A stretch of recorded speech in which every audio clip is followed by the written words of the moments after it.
నేను ఇప్పుడు కూడా చెప్తున్నా, మళ్ళీ ఈ రాష్ట్రంలో ఎవరైనా గంజాయి పండిస్తే మాత్రం అది లాస్ట్ డే. ఎవరైనా ఆడబిడ్డల జోలికి వస్తే లాస్ట్ డే. గుర్తుపెట్టుకోండి, ఫర్మ్గా ఉంటాం, డిటర్మెంట్గా ఉంటాం. ఒకరోజు తప్పించుకుంటావు కానీ నువ్వు మళ్ళీ తప్పించుకోలేవు. వడ్డీతో సహా చెల్లించే పరిస్థితి వస్తుంది ఎవరికైనా సరే. Be responsible citizen. నీ పని నువ్వు చెయ్యి. నువ్వు ఈ రాష్ట్రంలో అందరి మాదిరిగా గౌరవంగా బ్రతకడానికి మీరు గౌరవంగా బ్రతకండి, అందరినీ గౌరవంగా బ్రతకనేయండి. ఇష్టానుసారంగా చేస్తే ఇక్కడ ఎక్కడ అయినే పరిస్థితిలో ఉండదు. అట్లని చెప్పి రాజకీయ ముసుగులో నేరస్తులు చేరి ఇష్టానుసారంగా చేస్తే కూడా డెఫినెట్గా కట్టడి చేస్తాం. అది చేయకపోతే కూడా తప్పే అవుతుంది.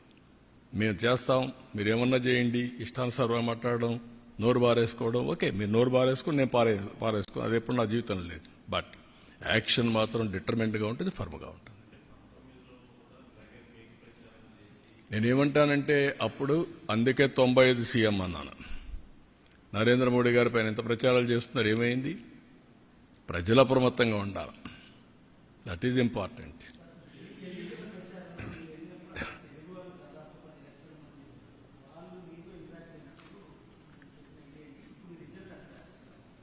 నేనంటే నేను పోయిన దానికి వచ్చిందనేది కాదు. ఇది వెరీ క్లియర్, మీరందరూ గుర్తుపెట్టుకోవాలి.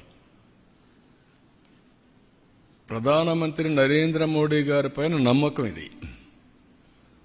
ఆయన అవలంబించే మోడల్ ఈజ్ రైట్ మోడల్ అని ప్రజలు విశ్వసిస్తున్నారు. అందుకే 3 సార్లు గెలిచారు. గుజరాత్లో 5 సార్లు గెలిచారు. ఆ నమ్మకం అనేది అక్కడ ప్రజల్లో చైతన్యవంతమైన ప్రజానీకం. ఇప్పుడు మీరు అడుగుతున్నారు, అక్కడ మళ్ళీ వేరే వాళ్ళు గెలుస్తారని నమ్మరు. ఆయనకి ఇప్పుడే డౌట్, మళ్ళీ 2.0 వస్తానన్నాడు.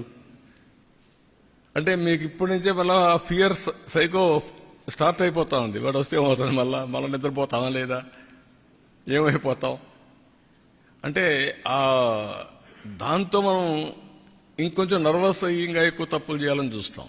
I'm not interested in that. I want deal firmly everybody equally. కాబట్టి మీరు అన్ని దాంట్లో ఒకటే గుర్తుపెట్టుకోవాల్సింది ఏంటంటే model is same, people are different. But ultimately every citizen is thinking same. యూనిఫామ్గా అదే ఆలోచిస్తాడు. ఓసారి మోసపోతారు.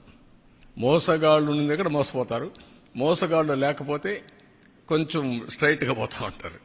అది వచ్చింది. దాన్ని ఇప్పుడు ఎక్స్ట్రా ఎఫర్ట్ పెట్టాలి. ఇక్కడ ఈ పొల్యూషన్, పొలిటికల్ పొల్యూషన్కి ఈ ఇంటర్నెట్లో పెట్టే, సోషల్ మీడియాలో పెట్టేదంటే నేను ఎక్స్ట్రా ఎఫర్ట్ పెట్టాలి everyday. That is biggest task. నేను అందరికంటే బాగా పనిచేసి సంపద సృష్టిస్తానని చెప్తున్నాను. నీ సంపద ఎవరికి కావాలి? నువ్వు కక్ష తీర్చుకో, లేకపోతే నన్ను తిట్టు అంటే నేను ఎక్కడ తిట్టగలుగుతానవన్నీ? రాజకీయాల్లోకి వచ్చింది పబ్లిక్ని తిట్టడానికో లేకుంటే ఇది చేయడానికి కాదు కదా. దుర్మార్గుల్ని హ్యాండిల్ చేయాలి. No question of compromise. అవినీతి పరులు గుండెల్లో నిద్రపోవాలి. No question. At the same time political victimization ఏం రాలా. నా life is not meant for that. కానీ అండర్ ఎస్టిమేట్ చేసి నాతో ఆడుకోవచ్చు అనుకుంటే మాత్రం నేను కూడా ఒక్కొక్కసారి మోసపోతాను, కానీ ఎప్పుడు మోసపోను. అప్రమత్తంగా ఉంటే ఎవడు ఎక్కడ పెట్టాలో అందరిని అక్కడ పెడతాం.